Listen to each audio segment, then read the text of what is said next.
everyone, and welcome to another episode of GodSaw's Turnbuckle, the wrestling video podcast I run over here on YouTube.com, and it's still /UC Campbell for the old channel name, but of course this is on under the name GodSaw at that time. For reference on that one, I guess I'll start this one off with a little bit of reference on that. Where did I get that name from? Well, it was it was a name that was given to me by my buddies in college when we were playing old Gears of War some of the old Gears of War games. Which you might have seen a little bit on this channel as well, that I do play that from time to time, because it is still one of my favorite style of games to play, especially multiplayer side. It's just very enjoyable. It is just a very enjoyable game, and yeah, it's a lot of fun to go with. It's a lot of fun to go with on that side. I get the name there because I was not particularly good at the game, but I was, especially in the terms of the multiplayer side, but I was good at one thing, which was getting the chainsaws with the Lancer. If you know, with Gears of War, I'm kind of starting this one off without necessarily being on Wrestling Talk, which we will get to, by the way. But in Gears of War, their main weapon, one of the main weapons and one of their main tie-ins, was a machine gun that had a lance, which is called the Lancer, which had a chainsaw bayonet to it. I was very good at getting those, so they entitled me with the name of GodSaw down the line to go along with it. So that's kind of where the name comes from, and I've tried to get rid of it countless times. I use the name over at. I use the name as my fighting game tag as well when I go out to tournaments, everything to go along with that. I try to get rid of it plenty of times, but it seems to always, no one will, traditionally, we'll go with this one. Everyone, like every time I try to get rid of it, everybody wanted to keep it. So, or would still call me by that. So eventually, instead of just trying to get rid of it, I doubled down on it and just went with it. went with the whole thing. So that's where the name comes from to begin with. So I kind of wanted to get that history out there to go along with it, and I'll probably give that history down the line as well some other time to go along with that, whenever I feel like it's necessary or people even ask about it, which most people don't, but I don't really feel like I've ever really given the history of it, so I wanted to. And yeah, that's kind of how I came up, that's kind of how I got the name. At least it wasn't something that I made up on my own or anything to go along with it. It was something a bunch of my friends had given me, and even if I did try to go by different names, people would still call me by that. So is what it is. It is what it is. It was what it was, and you know, instead of just saying it's like being about it, it's like no, let's double down on it and kind of go with everything to go along with it. So that's kind of, like I said, that's where it comes from, and that's the brief history of where the name GodSaw comes from. So with that out of the way, let's get going into this. This week has been a very interesting one, and even in the terms of news as well. And we saw it at the beginning of Raw a little bit. I think they announced it beforehand as well, that they were going back over there, but they were going back over to Saudi Arabia for another show, but they did announce it on Monday Night Raw, and then they announced a match for Monday Night Raw and a name for the show as well. So if you're really thinking about this, in a short time span, we're going to have probably 4 events over the next 2 months.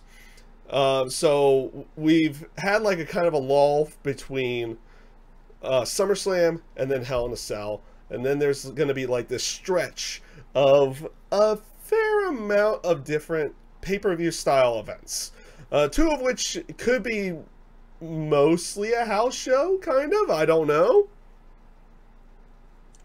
I guess it really depends on what they're going to do. It also brings up a lot of different questions to go along with it, especially of them doing the shows and airing them on the network to go along with these as well. One is, how canon are they going to be? Two, Two, there's other facets that we probably won't really touch on here today, but maybe at a different time for a different video or something on that side to see how it goes. So they're more political. It's more political side of everything to go along with it, and as a company as a whole, that's completely different and probably a completely different video to talk about it, though I think we might talk about it over here if I feel like it's necessary at that time. But what I'm talking about is that yes, in November, since we're gonna have 4 different shows now within about a 2-month time span, so you're gonna have Super Showdown, you're gonna have Evolution, which is gonna, so Super Showdown is at the beginning of October. It's October 6th. Then Evolution's going to be on October the 29th, and then is it November 2nd? It's not too far down the not too far off from this. Or it's like November 2nd or November 5th. I forget the exact date at the moment in time. We'll figure that out as we go along. Probably should have fully remembered that. But then you're going to have the new show, which they announced for Saudi Arabia, which we'll talk about a little bit more here in a brief moment, called Crown Jewel.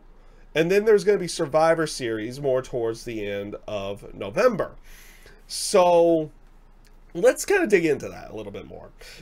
So on Raw, like I said, we're more on news side right now. We're not going to be necessarily going over Raw at the moment, though I'm going to go a bit over it here after the news side. So on Raw, though, at the beginning, you had a segment where Baron Corbin kind of casually announced that WWE was going to have another show in Saudi Arabia. It's going to be called Crown Jewel, and they even announced a match there. They announced a WWE Universal title match between Roman Reigns, Braun Strowman, and Brock Lesnar in a triple threat match for the Universal title. The other thing that they announced during there is apparently there's going to be either some kind of tournament, or there's going to be some kind of tournament, or there's going to be some kind of thing that they're going to call the World Cup, which we've kind of seen in wrestling before on a couple of different occasions. TNA Impact Wrestling had done the World Cup a couple of different times. Matter of fact, they did it for their world title at one point to go along with it. So they had done it for what I think was supposed to be initially what people had thought as a one-night only pay-per-view. Was going to be like a one-night only pay-per-view where it wasn't necessarily a canon pay-per-view or anything. They had then made it for the world title, and they built it into the storyline to go along with it. So that was how that ended up playing out on that one when they did their World Cup. And as a matter of fact, they've done other variations of World Cup where you have initial grids and brackets and everything to go along with it. So you have like the round robin style thing. Is I should probably turn off those notifications. It is kind of getting annoying a little bit, but whatever. It was like I was just getting some notifications on my computer. It was like, ew, little pop-up noise or anything on that side. Sorry if you're hearing the on there. Sorry about that. I'll have to fix that for a different time. But where you have the round robin style, which leads into bracket style of a tournament. So kind of like the World Cup of soccer to go along with it. Now, I don't think they would be able to do a full-on round robin tournament in one night. I don't think. I guess it would depend on how many people they have, but even then, I don't think they could do it. So I would imagine their World Cup thing is going to be some kind of single elimination tournament, maybe with 8 people, which leads to about 7 matches, and probably a match or something like that in between before the finals to go along with that. That's what I would imagine it's going to be. They haven't fully announced what it is, but they're going to do something called a World Cup at this particular Saudi Arabia show, which brings up a lot of other factors of the same things that came up during the last one when they went to Greatest Royal Rumble. They're going over to Saudi Arabia. They have strict laws, strict, very strict to the letter about certain things. And is it more of a political move or anything on that side? It's not necessarily a political move for WWE. It's a political move for the government of Saudi Arabia. Let's be clear on that. On that one, WWE on their side is a business, and their business is to find as many ways as possible to bring in as much revenue as possible, which, obviously with what Saudi Arabia is trying to do at this time, and it is and I know I say I don't want to talk about politics, but this is kind of political, and when it comes to it, it makes sense to kind of talk about it, so we'll go ahead and talk about it. So Saudi Arabia, for the longest time, females, women were not allowed to do much of anything in the senses of what they were supposed to do. They had like strict guidelines to everything, which are being lessened to a certain degree at this point in time. The changes are beginning. That's how we'll say it. They're beginning to happen. They're not full-fledged. They're not out there completely, but they're softening their stance and having women in Saudi Arabia to start doing more. Sorry, something in my throat.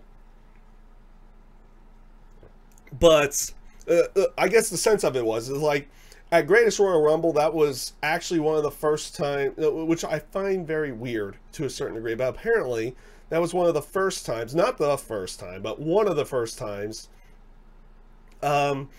apparently men were only allowed to go to shows like that for the longest period of time. So apparently that was one of the first shows that women were allowed to, showing that they're more family oriented, everything to go along with it. Like I said, for Saudi Arabia side, I think it's a more political thing to go along with it. WWE side, it's like, hey, they're willing to pay us money. Yeah, we'll comply to a lot of your rules, which does include the fact that at this moment in time, women are not allowed to compete at the show to go along with it.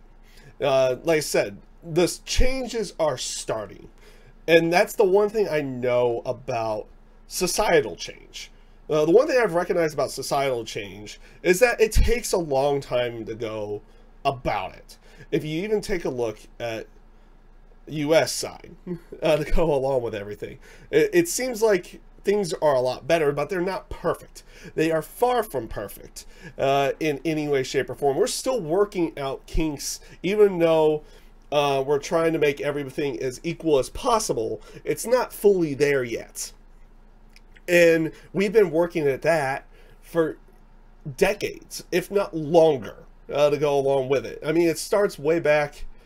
It's hard to say when in the US it fully started, but you can kind of tie it back to when the Civil War happened, when the northern states were trying to abolish slavery while the southern states didn't want to do that. And then they seceded. They had the two different countries. We had the Civil War, and then eventually they came back together, and eventually it was put into law that slavery was abolished. It's one of the worst things about, it is definitely one of the worst things about U.S. history, but it is part of the history. And in order to not repeat history, you should know your history, or at least know it to a good extent on that one. So that's like where things were starting to, it kind of started, but it was never really equal amongst different, and it still isn't to this day. Let's be fair about that as well. It still isn't to this day,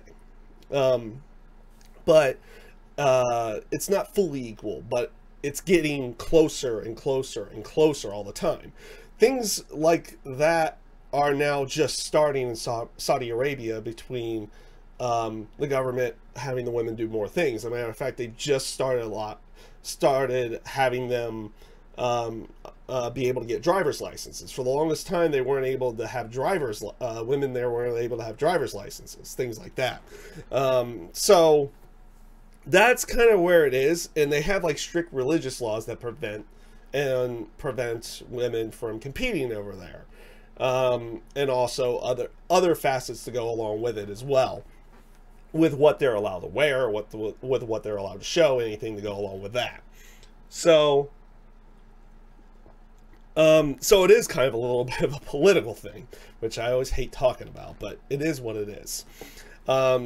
So hopefully the main goal of this, and this is why I'm not too outraged about it yet.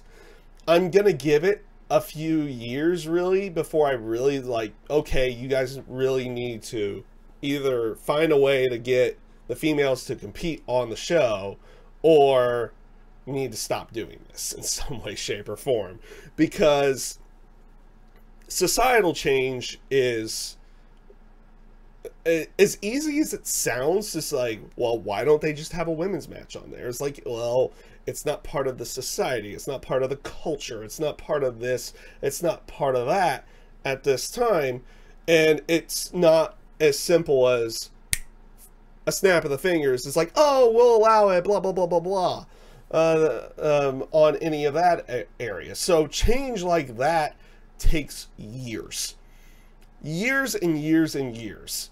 And hopefully, if WWE is really going to go there for the 10 years that they apparently are, that they're signed to do so, hopefully within that time frame, if not sooner in that time frame, a women's match happens over there. But for the time being, it more than likely won't happen in that side. But again, like I said, changes like that take years. Hopefully, like I said, hopefully that happens within that time frame. Everything on that one. So that is definitely going to be one of the main talks of it.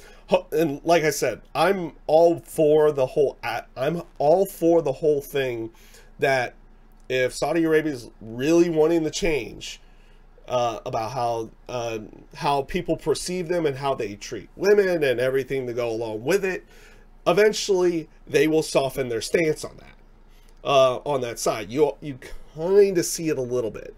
Like I said, apparently for the longest time, women were not allowed to go to a wrestling show or a concert or things on that side. They weren't supposed to go to events like that on that side of anything. But that stance has been softened. Apparently now they're starting to be able to get driver's licenses for women, everything to go along with that. Like I said, the small changes are happening, but how fast are they going to happen?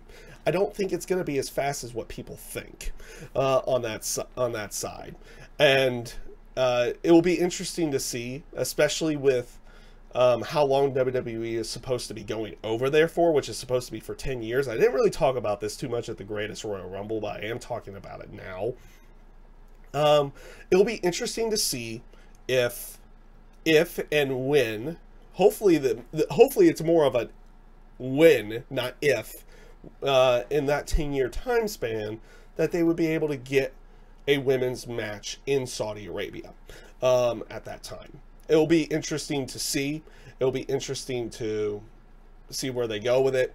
I know they've had, they did have that match with Sasha and Alexa Bliss. It wasn't in Saudi Arabia. It was in Abu Dhabi, or yeah, it was in a country that was very close to Saudi Arabia. That was also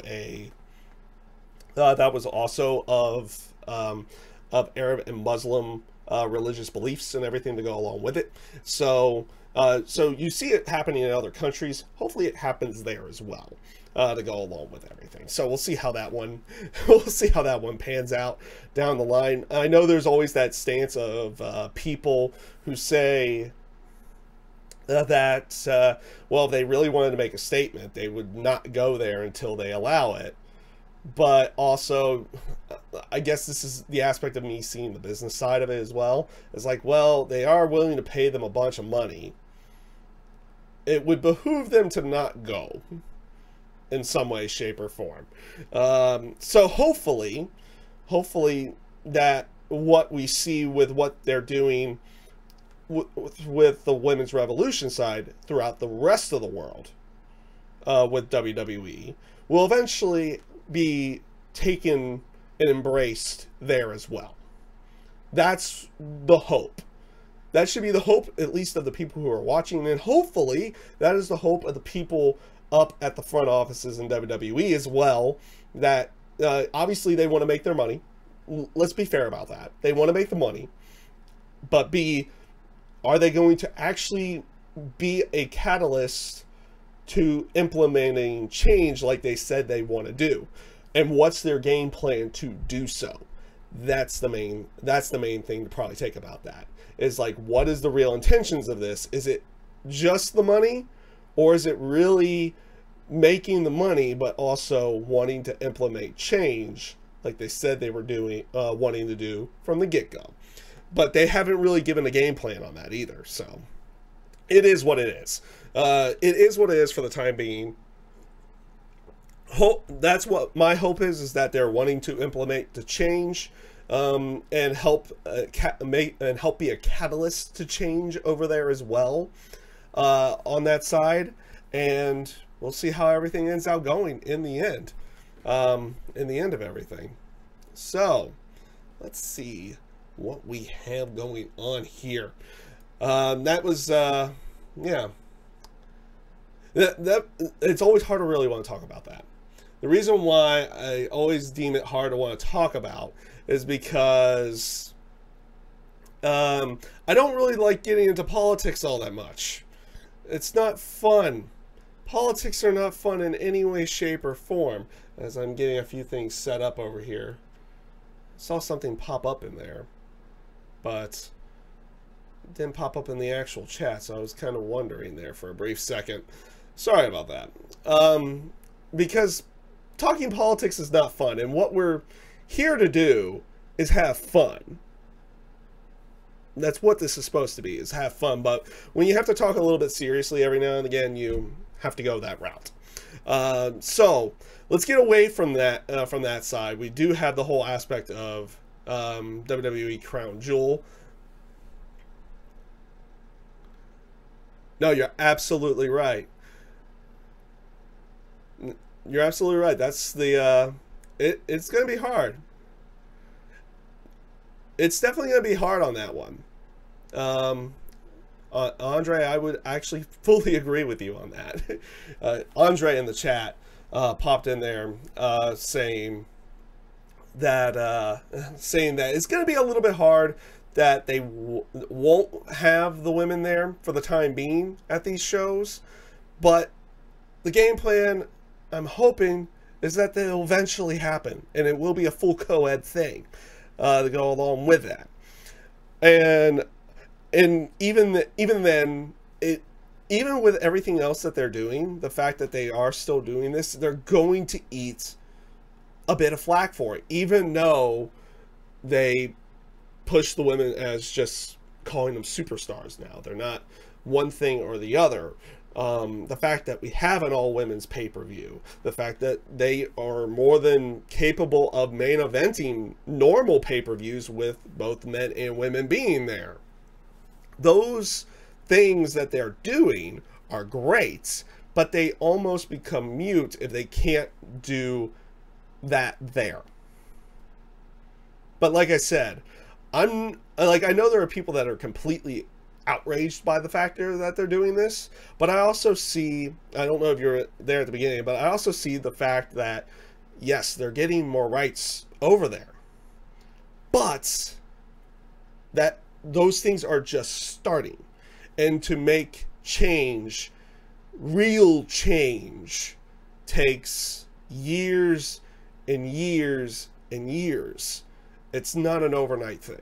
That's the main thing. So I think on my side, I would be like, if it had been them going over there for 5 years and it hasn't happened yet, then I would probably be a lot more outraged. Like my aspect and stance behind it is like, the longer that they go, then the more I'm probably like, okay, when is it going to happen? When is it going to happen? It's not, or it hasn't happened yet.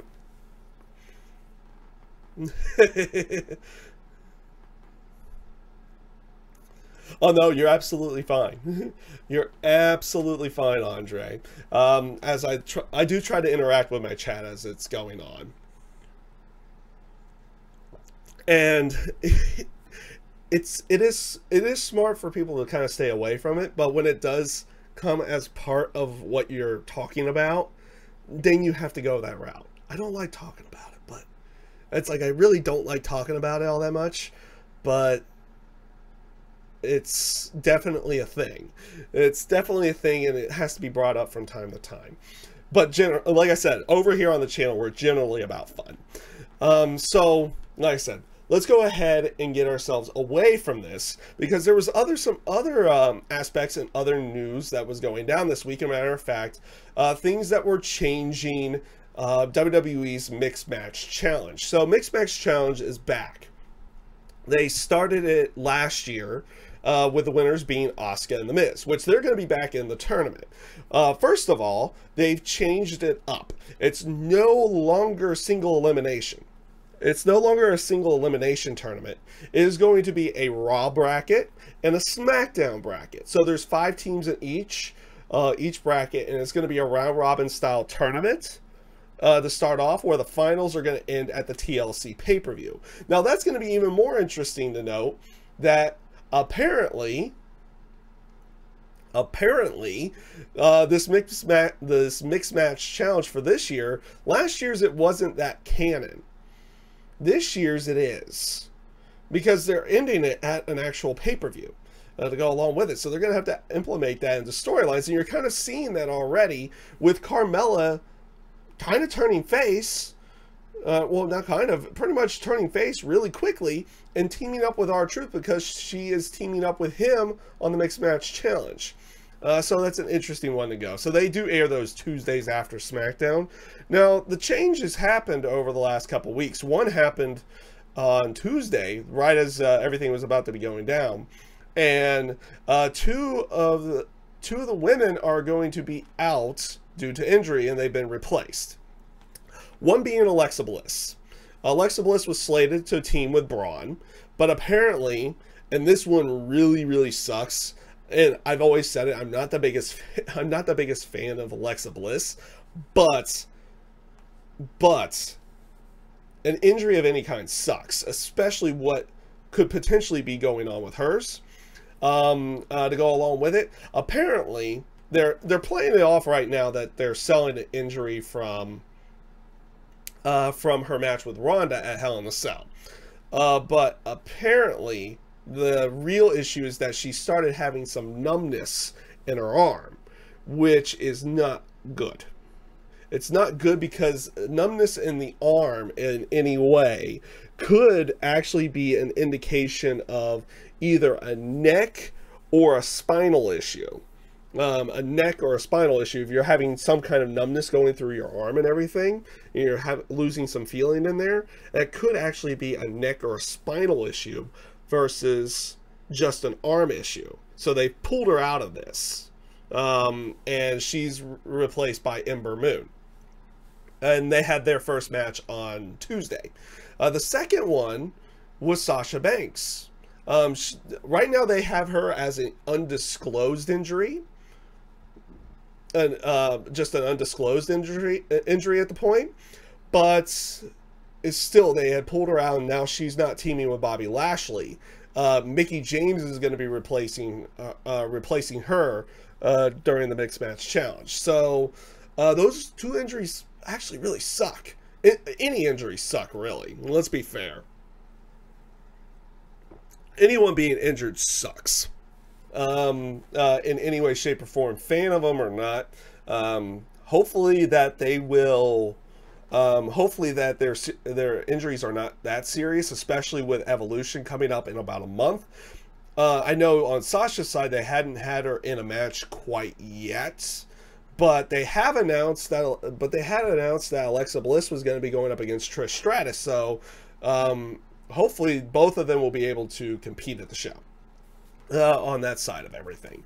So, like I said, hopefully they'll be able to be there. Hopefully they get well soon, get themselves back in, and it's not a very serious thing that's going down between the two, down between the two of them to go along with it on that side.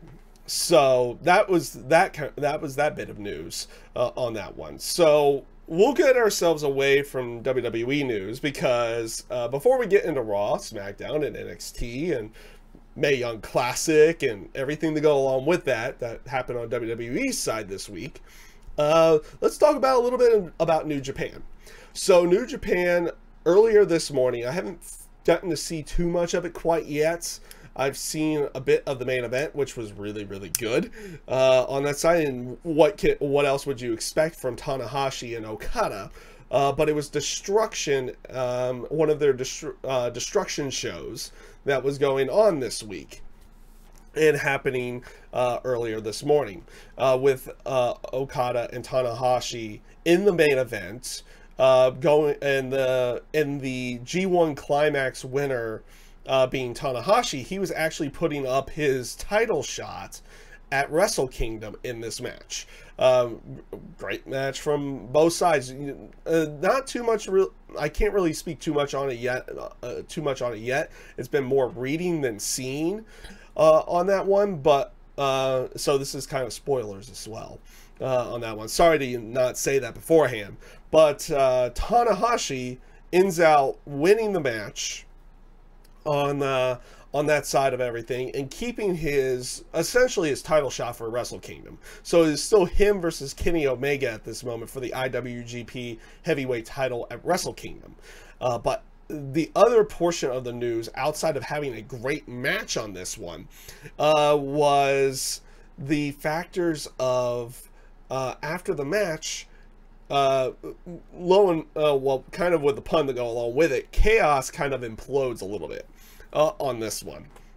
So afterwards, Jay White comes out, and Switchblade Jay White, he's one of the guys in Chaos and actually have been going after Okada, who's also in Chaos as well.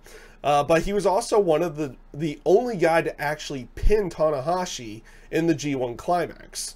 So he came out and attacked Tanahashi, and he challenges Tanahashi as well to go along with that to his #1 contendership. We'll call it #1 contendership. It's essentially his title shot at Wrestle Kingdom. It's kind of like the Royal Rumble, but they do it over a longer period of time on that one. And it's also a round robin tournament and everything to go along with that. It's G1 Climax is actually very interesting to watch. It's a very interesting watch, and I did get to watch a lot more of it this year than I had the previous years on that side.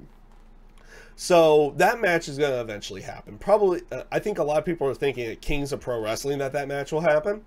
Also, the big thing was that after the G1, it was subtly announced that Gato and Okada, who have been kind of buddies, and Gato had always accompanied Okada to the ring, everything to go along with that, we're going to be going their separate ways. He wasn't going to be accompanying him to the ring anymore, anything on that side. Well, Gato comes out when Switchblade comes out, and when Switchblade is not only just attacking, when Jay White's not only just attacking Tanahashi, but he's also attacking Okada, you were kind of expecting when Gato comes out, he's going to help his friend. And he takes a chair away from him and decides to turn on Okada and start teaming up with Jay White to go along with it. So Okada is now pretty much out of Chaos and is no longer. Now it seems like it is actually going to be more of Jay White's Chaos from here on in. On that side of everything. So it was a very interesting development with where they were going.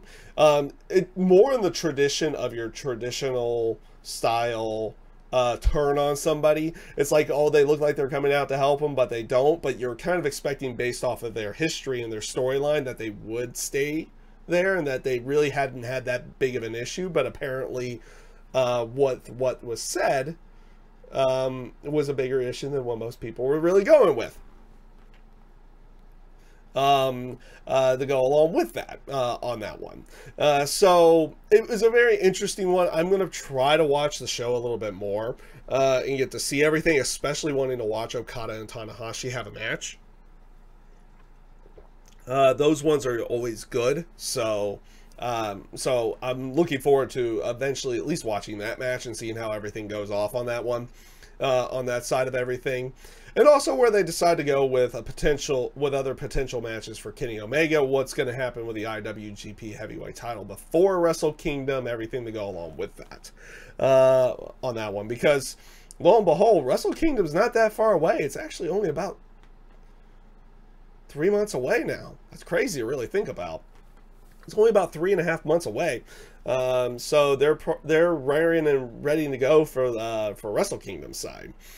So let's get into it a little bit more. And that was more of the news side, as we took more time than I probably wanted for news than I really wanted to today, but is what it is.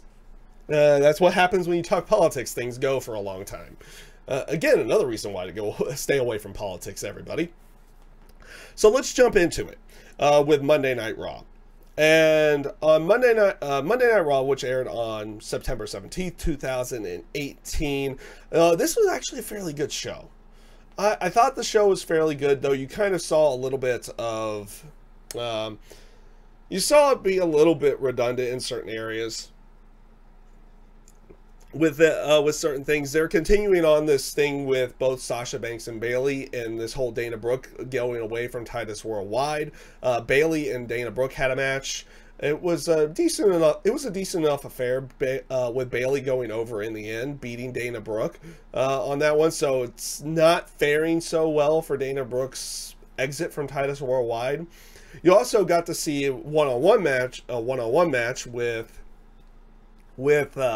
Victor of the Ascension going up against Chad Gable. So they're doing more with this whole Chad Gable, Bobby Roode thing, and apparently they're beating the Ascension every week at this moment in time. I guess we'll get Connor versus Bobby Roode this week on Monday night, this week on Raw, to go along with it.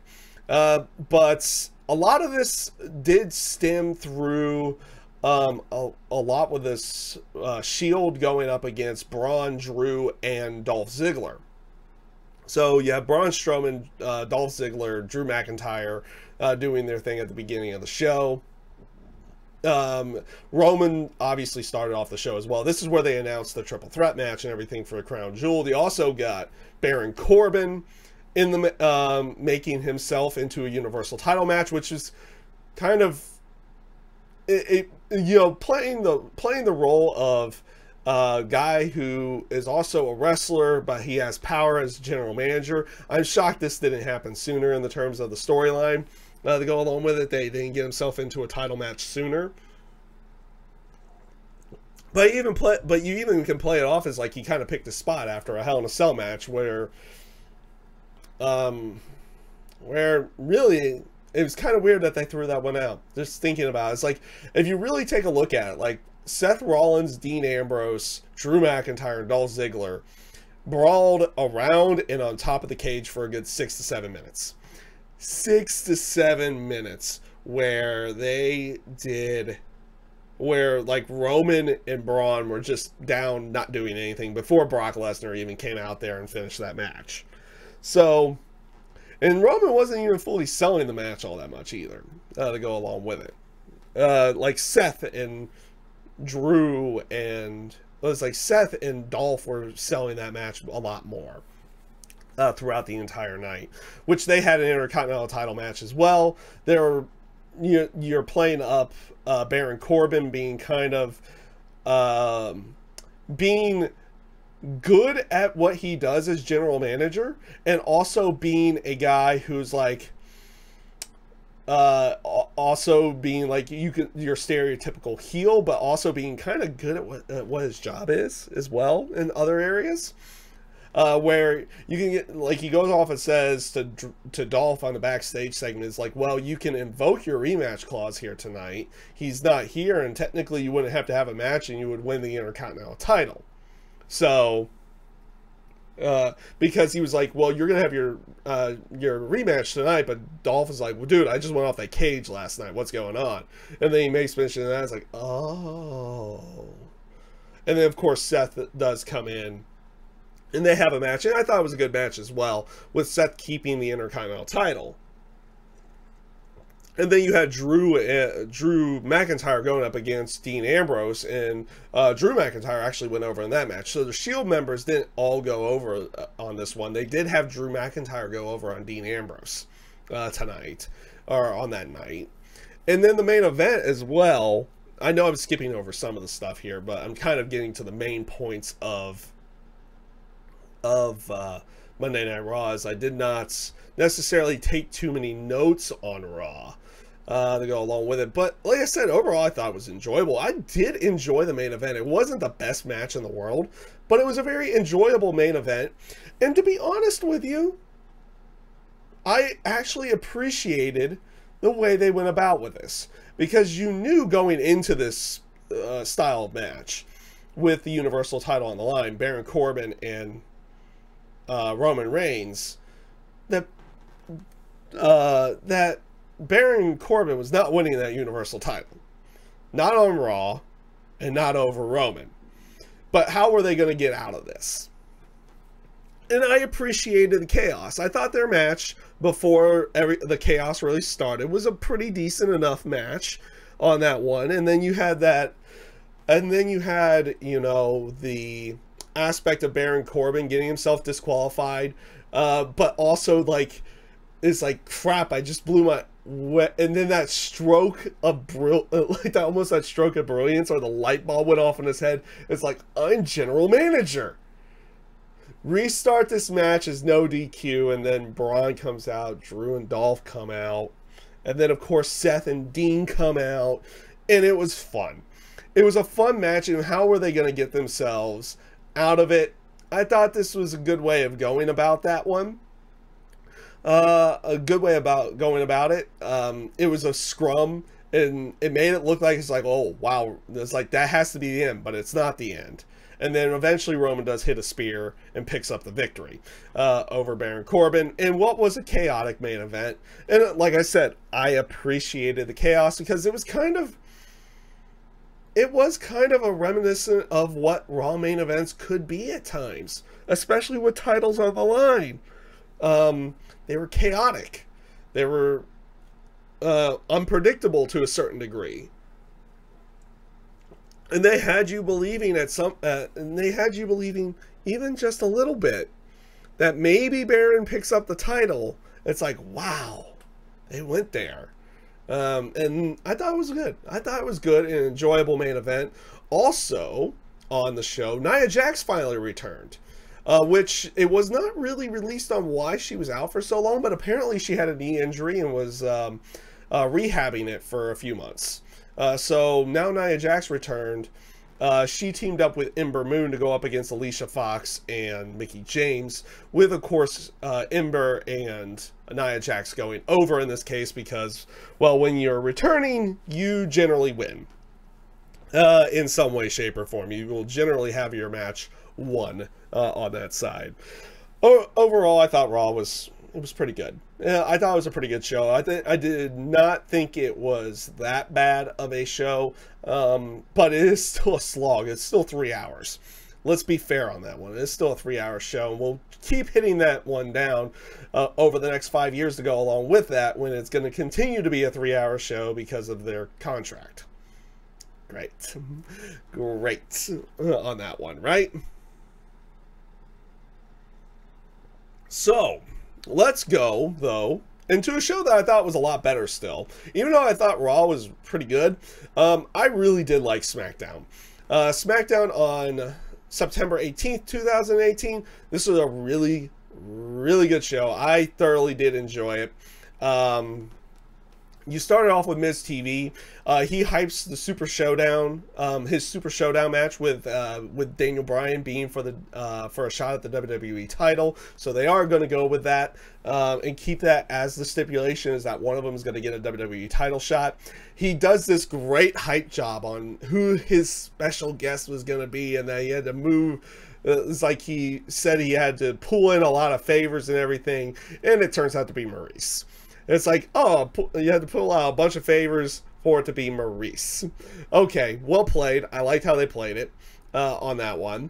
Maurice does say that she's going to be leaving SmackDown for a while, apparently to go home and be be the mother to Marone Sky at this time. So apparently she's going to be leaving SmackDown for a bit, which means I would imagine she'll return. I don't know when they would have her return actually at this moment in time, but they're going to probably keep her off TV for a little while. I loved how Miz was playing it up as like you're cheering the fact that she's leaving, and you're booing her just for the sake of booing her. You're gonna boo a mother? I'll give you something to boo. And he calls out Daniel Bryan to have a brawl, which Daniel Bryan obliges. He comes out. They start brawling around the ring. Eventually, Daniel Bryan drop kicks the Miz, and he falls into Maurice, and Maurice goes down. And I liked how they played this off. They played it off like, being completely serious, everything to go along with that. Miz was checking on Maurice. Daniel Bryan was distraught. Everything to go along with it on that one. But it turns out that she was faking and was just giving an opportunity for Miz to sneak up behind Daniel Bryan and try to give him a skull-crushing finale. But Daniel Bryan reverses it and forces Miz to accidentally run into his wife, actually knocking her down to go along with it. And that's how they finished off that moment. You did have a Daniel Bryan interview afterwards, basically about everything that just happened, hypes up Super Showdown to go along with it. I thought this was a pretty good segment. I really did think this was a pretty good segment. And yeah, overall, very enjoyable. Up next, we had Cesaro going up against Kofi Kingston. You had the New Day guys, and I love how they played this off.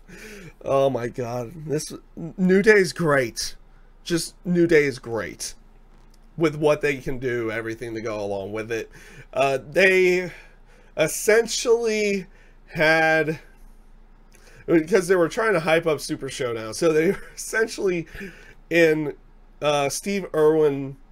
If you remember Steve Irwin, the Crocodile Hunter, and they were dressed up as that, and then Big E was trying to do an Australian accent. I love this aspect of it. That Kofi was the one that's like, dude, doing a poor accent like that's kind of not cool.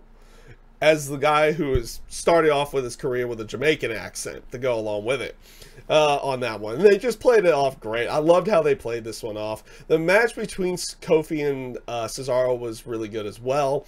Very enjoyable one, with Cesaro going over in the end with the neutralizer. So we haven't seen him really use the neutralizer all that much in a while, but he ends out using it here and picking up the victory over Kofi. And what I thought was a pretty good match. Up next, you had Rusev backstage. He was with Lana. They were getting prepared for his match with Shinsuke Nakamura for the U.S. title.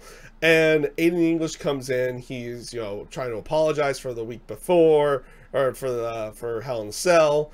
And he praises, does his normal praise for Rusev, and is like, tonight's going to be different. And Rusev goes, you're right, tonight is going to be different. Because, Aiden, you're not in the match. You're not good enough. And, this kind of sets Aiden off as they both leave. Then Aiden starts venting and saying he's everything about Rusev Day, everything to go along with it. But Lana hears everything. And, of course, threatens to tell Rusev. And let's be 100% honest. Rusev was kind of a prick to Aiden in this case. He was doing everything he could at Hell in a Cell to try to get them the victory. And though they did have some miscues, and one of them was kind of like the way they played it off was kind of on Aiden's side to go along with it, but he was trying to do everything he could to win the tag titles.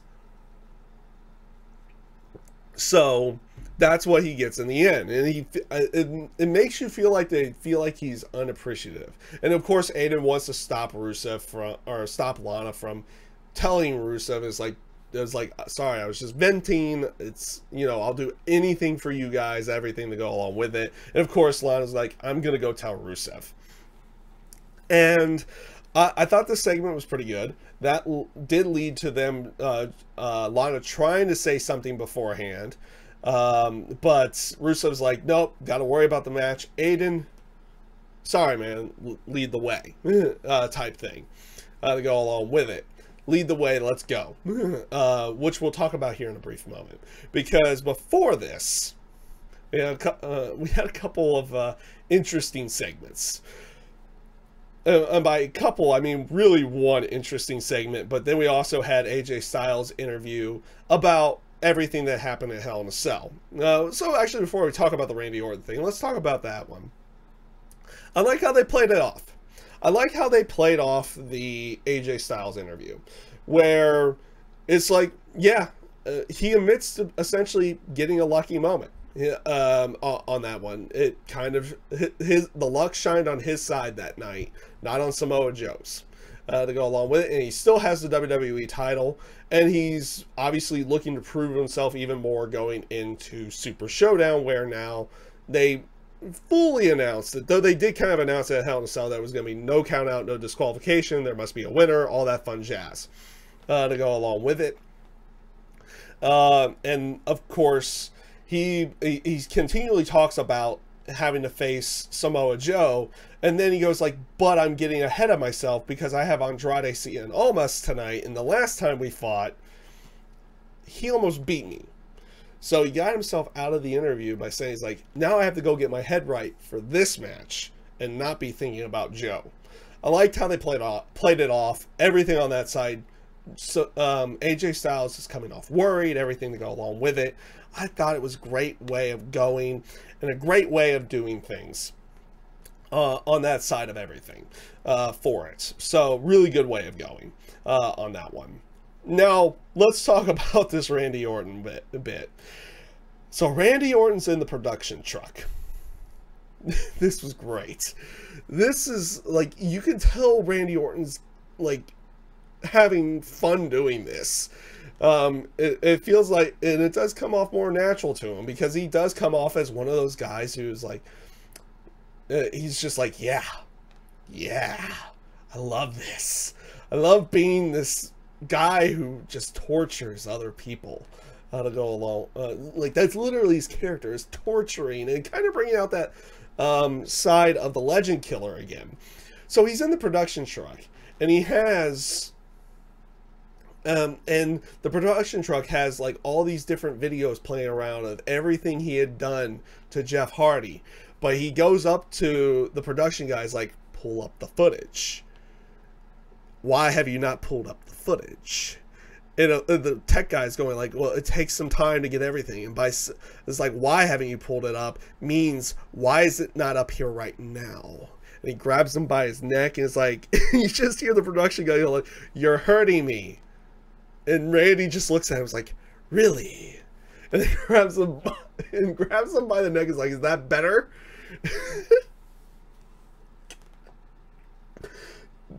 Oh my God, this was great. And he was just continually going off.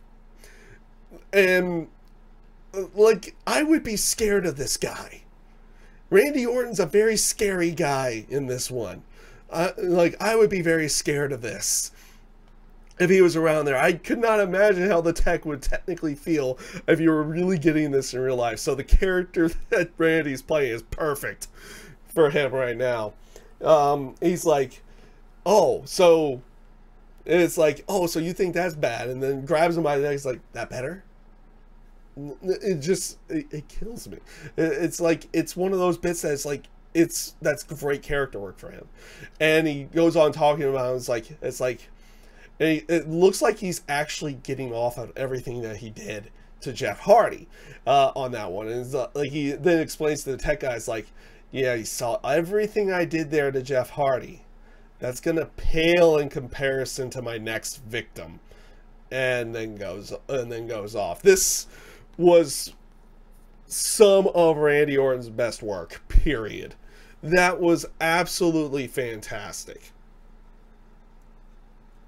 And that, like, you actually have to watch the segment to really get it, because you could tell, or the way that Randy Orton was coming off, he looked like he was getting off on seeing the footage and seeing like the screwdriver through the ear bit and twisting it and everything to go along with it. It was great stuff and a great way of what they were going with at that time. So let's get away from that, because as much as how good it was and how disturbing the bit with Randy Orton was, let's really think about that. That was pretty disturbing, and I think they played it off quite well. That's what they were going for. At least that's what I'm hoping they were going for.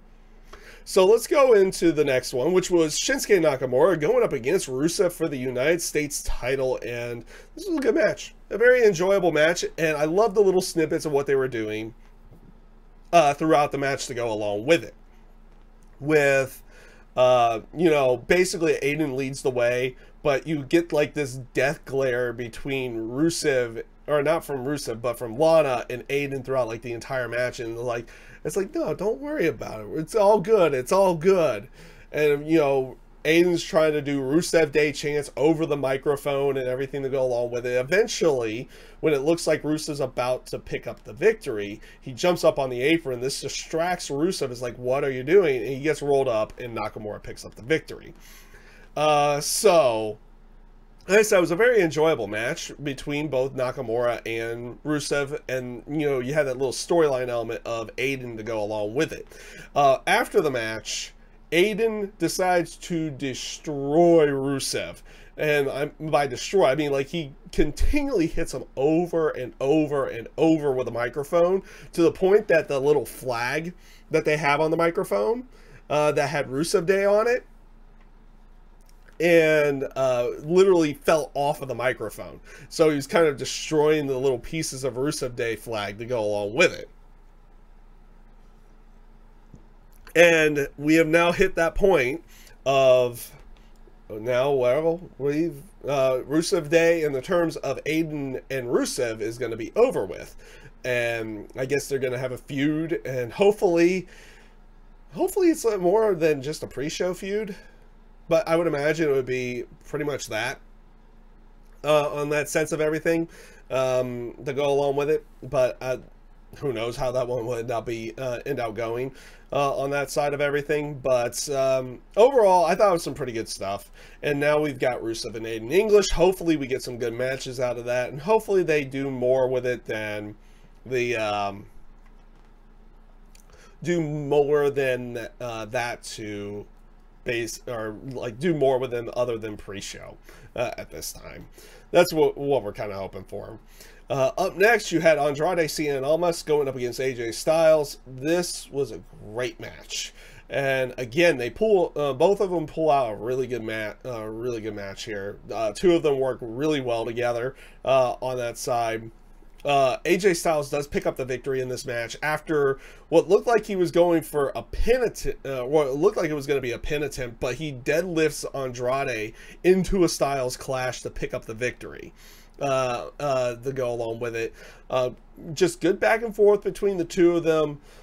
Great spots from each side. I liked what they were doing there. You were kind of getting the whole aspect of AJ having to get his head into the game to go along with it. And of course, Andrade doing what he does best, which is put on really good matches at this point in time. Can't wait till they have more of a storyline for him to go along with it, and hopefully they have a decent story going for him down the line here. I wouldn't mind him actually having the US title at some point too, or the WWE title at this point in time. Either way, it should be really good on that one. After the match, Samoa Joe does attack AJ Styles, but AJ does fend him off after a quick brawl, and you have Samoa Joe basically saying, it's like, you know, you got lucky, everything on that side, you know the truth, and it's like, you know the truth, and basically it sent his message. I thought this was really good. This was good stuff. I did enjoy it on that side of everything, and I thought it came off really good. Up next, you had Billie Kay going up against Asuka. This was a rather quick match. Apparently, Naomi and Asuka are going to be a team now for the time being. Naomi came out first, and then Asuka came out. They're playing the odd couple thing. They really are with these two. And I guess we'll see how that one ends up playing out. I didn't really care for what they did the first time around, but we'll see how everything goes with the ringside. I guess also it's good to have them teaming up since they're essentially are a team going up against Billie Kay and Peyton Royce of the Iconics at the Super Showdown show. Asuka goes over in a rather quick match. Yeah, Asuka goes over in a rather quick match. Not really much to say about this one. It was just a rather quick match. Iconics did pull off another promo. Honestly, their promos feel a lot better when they're backstage than they are in front of a crowd. Yeah, they do. I think they do. It's like there's just something off about their promos in front of a crowd versus like their promos that are backstage. On that side of everything. That's just how I feel on that side. On that one. So this leads us to the main event of the night for SmackDown, which was Becky Lynch's championship coronation. And this is good. This is good. I like what they're doing here. They, again, are playing off Becky Lynch as a person who just doesn't care. I like how she even makes little snippets towards Paige. Is like, oh, you didn't bring out the entire division, everything to go along with that. No balloons, no nothing. But it's like, no. It's just like, I'm just kidding, Paige. Don't worry about it. I only need one person out here. And she calls out Charlotte, which she does come out. Charlotte is playing kind of the babyface role again, where she's, where she wants to congratulate Becky for winning everything on that one, show her respect. Was kind of wanting to go, but Becky's like kind of goading her into everything. And it's like, you know what? I didn't let you raise my hand at the pay-per-view, but tonight you may touch the champion and raise my hand. And it's like, no, I'm kidding. I want you to put the title around my waist. And of course she continually says she's kidding. It's like, no, I don't want you to do that. I just want you to call me queen. And it's like Charlotte's playing off. It's like, you know what? No, we're not here to fight. I'm going. And of course, as she goes, Becky blurts out the word, you bitch, to her. And that's when the brawl starts. Charlotte had quick advantage, but then Becky gains the advantage and throws her over the announce table. And then eventually puts her in the disarmor and then lays her out with the Bex Exploder, and then basically raises the title and walks off. This is perfect with where they need to go. They don't really need to change the characters all that much. I don't think they really need to change the characters all that much with where they're at. Both of them have great motivation for what they're doing. Yes, technically Becky's the heel, but the crowd's going to be cheering her on that one. But both of them kind of have the proper motivation. Becky was finally sick and tired of everything, and she took it out on Charlotte and everything to go along with that. Of course, Charlotte's going to want the title back, everything to go on that side. There's no real clear-cut face and clear-cut heel, and I kind of like it that way. I kind of like it the way that they have it. I like the way they have Becky's attitude, everything on that side. I think it's really good to go along with everything. So it is what it is. I guess, like, for me, it's in a perfect spot. People can basically choose who the face and who the heel is. There's not a clear-cut baby face and there's not a clear-cut heel. I like it. I like with what they're going with on this one. And I thought it was a good way of going. And hopefully they just keep it that way instead of making it like a full-on clear-cut type of thing. Because they even kind of have it of, like, Becky's gotten to the point that, you know, I've done the right thing so many times. It hasn't worked out for me. And you know what? My attitude towards people in the terms of, though they did have her run down the fans at one point, but they've swayed away from that. Whereas, like, my feelings towards the fans are the same, but I'm not going to let anybody stand in my way. And I think it's a good way of going with Becky at this point. I thought it was definitely a good way of going. So, right after SmackDown was, of course, the Mixed Match Challenge, and I enjoyed the last one. I'm not going to lie on that. I enjoyed the last set of the Mixed Match Challenge. They have changed up. Now there's 2 matches per show versus just 1. And it's also a half an hour, which also it was confirmed that 205 Live is going to be taped before SmackDown now, and then air on Wednesday, which I guess they messed up on the tickets. Apparently they messed up on the tickets, which doesn't bode well for 205 Live on that one. Apparently they had the ticket time be 6:30, but they started at 6:15, so apparently they were still wrestling in front of a half-empty arena instead of a more full arena at that point. So 205 Live just can't cut a break at this moment. Hopefully those get fixed so they have more people in the crowd for that to go along with it. And like I said, I'm hoping that people are going to be a little bit more amped because it's the beginning of their night versus the end of their night, and doing 205 Live after the after the SmackDown show. Now for the Mixed Match Challenge, they started off with Ember Moon and Braun Strowman going up against Natalya and Kevin Owens. I thought this was a good match. Good little bits from all sides, and you get that different vibe and different feel from the Mixed Match Challenge, where everybody who's there is kind of they have a little bit more leeway with what they're doing. With everything, you get little snippets and little things that you weren't kind of expecting, and everything to go along with that. I liked what they did. I liked what they did here. Of course, they play off of the whole aspect of Braun Strowman continually going after Kevin Owens, and of course, you have these little bits that they do throughout the entire match to go along with it. On all sides. It eventually ends, and like I said, I thought it was a pretty good match, with Ember Moon doing the Eclipse off of Braun's shoulders, which kind of goes back to what they did during the Mixed Match Challenge last year, where Alexa Bliss did Twisted Bliss off of his shoulders. So now the Eclipse has been done off of his shoulders to go along with that. So Ember and Braun pick up the victory. And then they go into AJ Styles and Charlotte going up against Jimmy Uso and Naomi. And again, this was another good match. And this is where they're having fun with the character bits here. You have Charlotte attempt to do a torque, which was horrible. And even she goes off and is like, that's all I got. And Naomi's just like doing that little bit.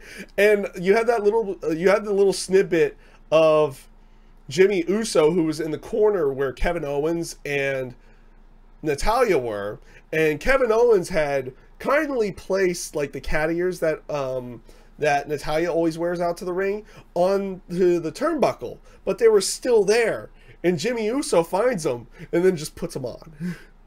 little fun things like that is what's fun. What I like about the Mixed Match Challenge. It seems like they loosen up, they're having fun with it, and they're doing little snippets that I just think are great.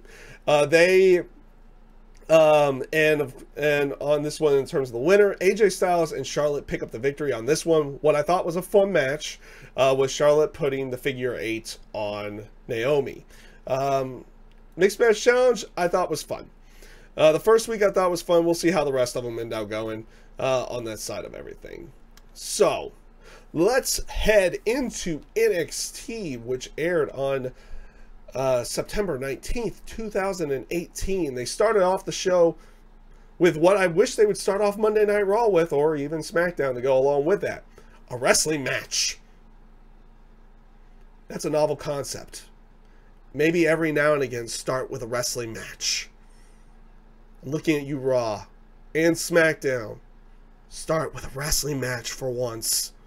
Please. Or at least don't go 15 minutes.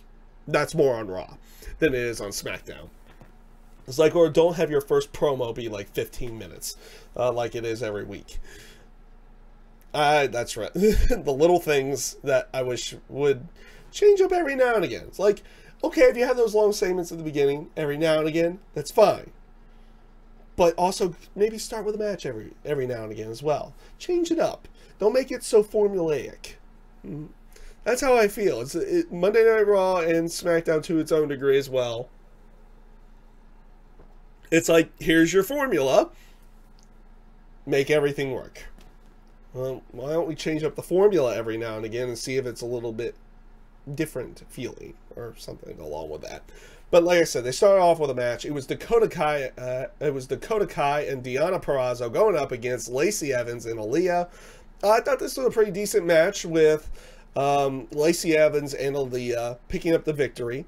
They did dominate a good chunk of the match, but and they did dominate Deonna Purrazzo to a certain degree throughout a good portion of the match as well. Eventually, Dakota Kai gets the hot tag, but gets caught by Lacey Evans in the big right hand that she calls the woman's right, out off of a blind tag when she was trying to roll up Aaliyah. I thought this was pretty good. Like I said, I thought it was a decent enough match. Nothing too crazy to talk about. And Lacey Evans and Aaliyah go over the faces of this one, and probably going to continue on with this somewhere down the line as well. You had Velveteen Dream having an interview backstage, and he was talking about his match recently with Johnny Gargano and everything to go along with that, and how he's probably #1 contender, or at least feels like he should be. And then one of the interviewers goes up and asks him, is like, so what about the Aleister Black situation? And this sets off Velveteen Dream, because he can't believe that you're going to do an interview with the Velveteen Dream and not just ask questions about the Velveteen Dream. He's not going to give opinions about other things or anything to go along with that. No, we're not going that route. Or anything to go along with that. I like this little bit, and as Velveteen Dream just walks off, is like, we're done, I'm out, peace. And up after that, we had the Street Profits, which they did a little bit in the or not backstage, but they did a bit outside where they were doing some night basketball apparently, and basically starting off their show, or continuing off of their show, and they said this is basically season 2 of everything, and I liked what they went with this. I really did, because they gave it a little bit more depth to the Street Profits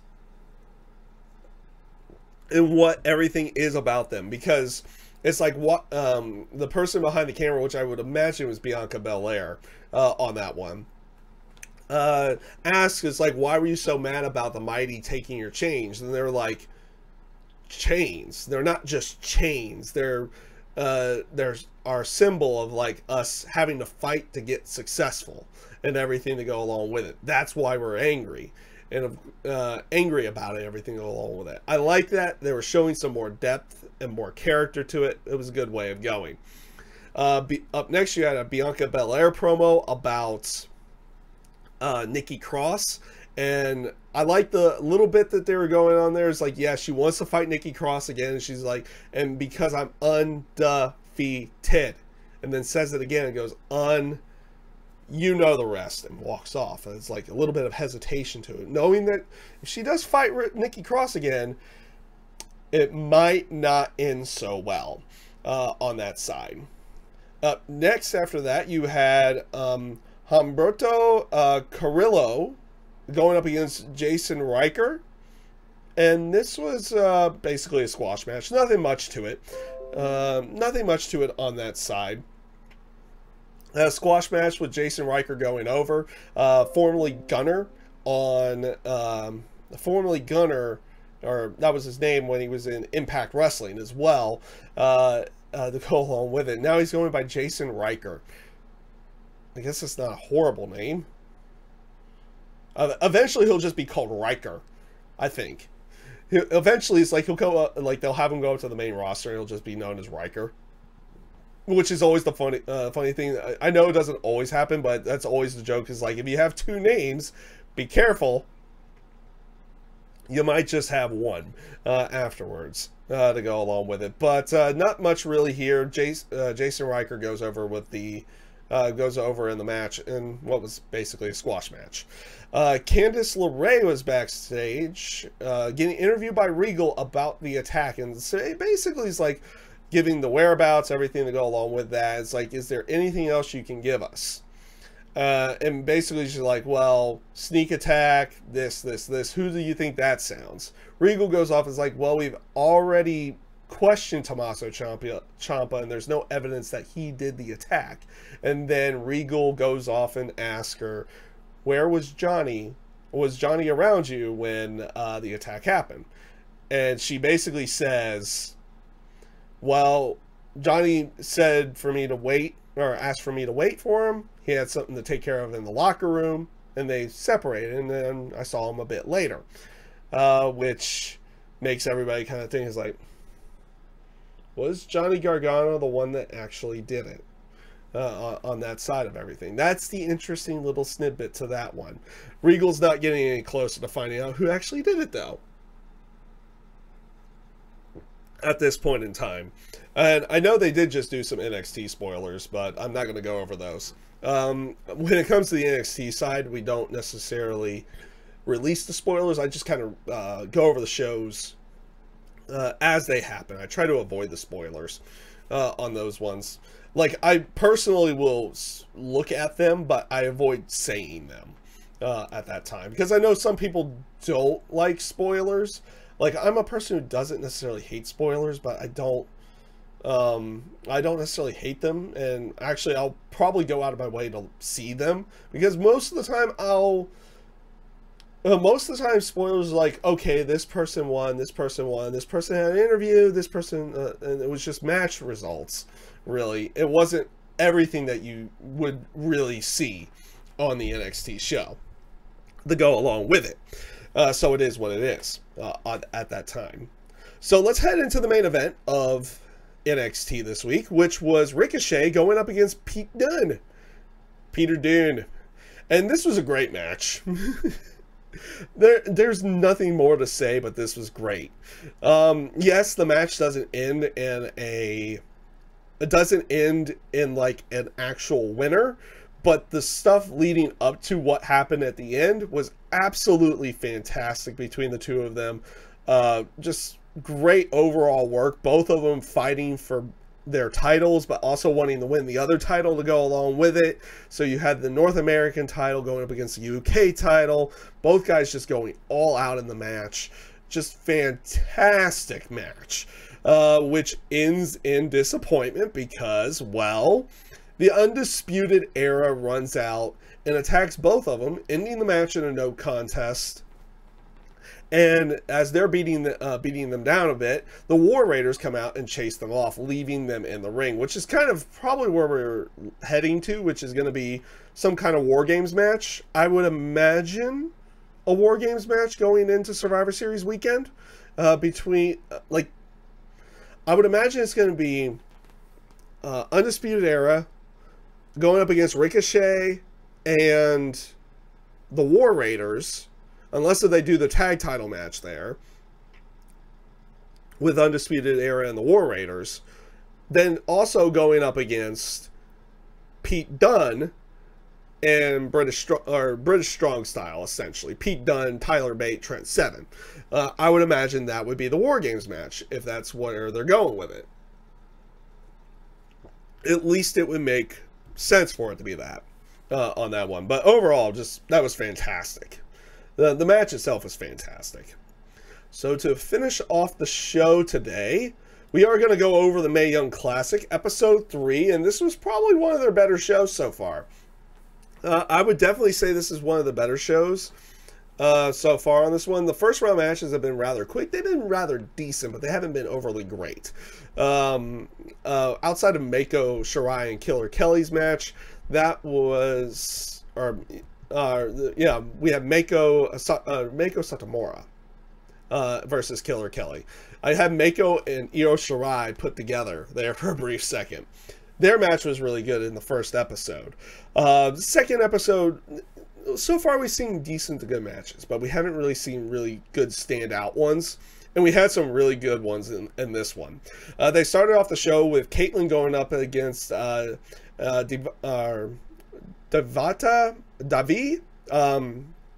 And if you remember Davi from the first season, she was exited in the first round by by Dakota Kai.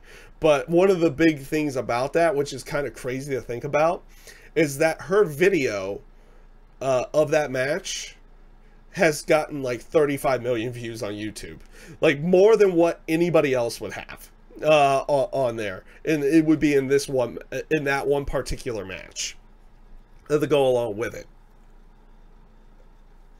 So they actually had a pretty decent match, with Caitlyn going over in the end after doing a cannonball spear combination. Both of them worked pretty good in the match. Davi was a lot better this year than she was last year. I think she was rather new last year, so she had not really done too much yet. But overall, I thought this was a fairly decent match and a decent way of starting off the show. Up next, you had Toni Storm going up against Jenny, and what I thought was also a pretty darn good match between the two of them. And apparently they've been playing off the whole aspect that they've had a rivalry. As a matter of fact, a couple of these matches have been playing off of a rivalry on this particular show, on this particular episode, with Toni Storm going over with what was with her version of a Tiger powerbomb, which, oh, I forget the name of it. I forget the name of it off the top of my head. I'm not good about certain move names and everything sometimes. I'll remember it down the line here. I definitely will. But I thought it was a pretty good match. They play off Jenny as almost like a runway model style of thing, where she's they call her the fashionista in like wrestling's fashionista to go along with it. So they're kind of having her do almost like a Tyler Breeze style thing, but doing it in obviously a different way than that one. And of course they had Tyler Breeze in the actual show or in the actual crowd for her match to go along with it as well. I thought this, like I said, I thought it was a pretty good match. Toni Storm goes over in this one, which I thought was a good match. Up next was kind of a surprising match. And by that, I mean surprised that everybody was able to got amped in this match. They both, Karen Q and Xia Li, did a really good job in this match for what was probably thought to be kind of a meh match going into the actual Mae Young Classic, but ended up turning out to be really, really, really good for what they did. So they played off the the stories of what they've had and everything. Xia Li's the first female from China to be signed, and then Karen Q is from the Queens area, or they build her from the Queens area, everything on that side. But the way that their characters are set up, they're very based around martial arts, or kind of how they were set up and how they're dressed and everything to go along with it. And that's what they decided to do here. So right at the beginning, instead of shaking hands, they did a bow. And then they took martial arts stances, and the crowd goes nuts. The crowd goes absolutely nuts when they see this, because it's almost like either out of an action flick or like a Street Fighter game or anything to go along with it. Thought it was great. And that's what they did throughout the entire thing. It was kind of just both of them going completely crazy throughout the entire match. They start off with throwing kicks, everything to go along with that. Karen Q does do the bit with a little bit of disrespect where they bow again, the kind of mid-match, and then Karen Q just went up and slapped her, so she put herself as the heel to go along with it. The end saw Karen Q miss a frog splash, and then Xia Li hits her with a corkscrew spinning kick to pick up the victory. This was a surprisingly good match. I thought this was really good on that one. And that was, in the terms of everything, since you don't really necessarily know both of them all that well, you're kind of surprised on how well this went off. And like I said, I thought it was really good.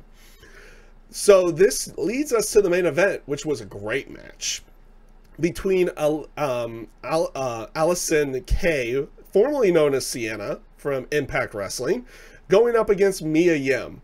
And if you knew her from Impact Wrestling before she was Mia Yim, or not before she was Mia Yim, but knew her from Impact Wrestling before you knew of Mia Yim, you would know her as Jade. from her times in Impact Wrestling. These two put on a really good match. This was great. This was fantastic. Both of them were playing off of a storyline from their tours and everything, and basically playing off the fact that in their first match that they had way back in 2012, Mia Yim broke Sienna's or Allison Kay's nose, or Sienna's nose, in the match. So they've kind of had this rivalry going ever since throughout the match. Just hard strikes and just spots that you didn't think that they would go for. They had this 6 spot in there.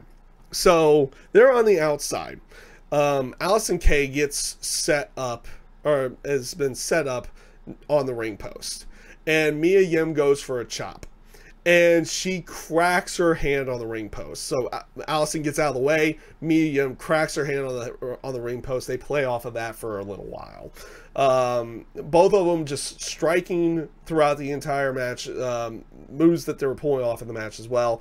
Mia Yim even doesn't attempt, but teases a package pile driver, because that's her traditional finisher. That is her traditional finisher. And so she teases that, so that, like, the crowd pops for that, everything to go along with that side.